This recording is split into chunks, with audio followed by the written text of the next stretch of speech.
Hello tea friends, and welcome to Jesse's Teahouse. I'm your tea guy, Jesse. I wanted to give you guys an update about the EU and UK warehouse situations. For those of you who know and have been following the channel, we're opening up new warehouses in the EU and UK, and this is so that people from really all over the world, but especially those areas, have access to faster shipping and the no customs tax or anything like that. So I went to Europe in October and I went all over. I did tea events in Rome. I drank tea with my friend on a gondola in Venice. I did tea events in Hamburg and Berlin, in Amsterdam, in London, in Oxford. Like literally hundreds of people came out to have tea with me. It was unbelievable. Good job. And I felt a little bad, honestly, that I couldn't tell them to go right to the site, because the truth is we have been trying to get these open since February, and we are still not sure when they're going to be open, and I'll tell you why.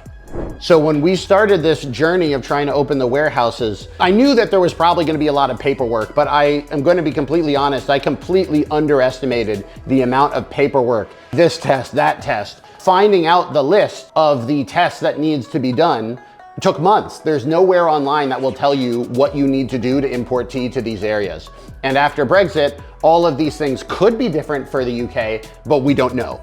So I've actually spent thousands of dollars on consultants to try to help me understand what to do. I hired people to help me make new stickers so that we could label the packages and have all the labeling in multiple languages. We've hired people that are going to be our local point of contact, so when we do come out with the teas, on the back of the bag, there's going to be a number you can call if you have any questions. This is all work that we're trying to do everything legally, above board, pay our taxes, and do everything right. The problem is it's just really, really difficult, and the systems there work very slowly. For instance, in the UK, what we're doing right now is we're still trying to get our VAT number. In August, they told us it would take a month. I'm shooting this in the middle of November. They have not given it to us. This is nothing we can do about it. It's just the government is not giving us the number. For the EU, we have those numbers, but the paperwork for the tea is turning out to be more difficult than the paperwork for the porcelain. So what we've done is that we've already shipped our first order of porcelain to the EU.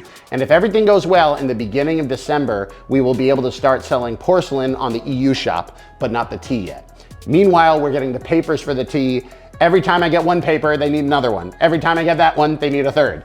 So in theory, we might be able to have all our papers done very soon, but it also could take months. And I have just accepted that I need to step out of the cycle of suffering and just accept that we are trying to do something that not a lot of people are doing. When I went to Europe and to the UK, I really made two big discoveries. I found out that one, there's this huge tea community there. People really care about their tea, and I was very excited to be able to make tea for them, and they were very excited to see the teas that I had. Cheers! The other thing I found out is that a lot of the people in the kind of tea market, these papers are their advantage. The fact they can actually import it and get it done is what is allowing those brands to really succeed. I went to a bunch of tea shops, and some of them had some okay Japanese tea, but I didn't see any that really had great Chinese teas that I was like, wow, I'm blown away by the Chinese tea selection.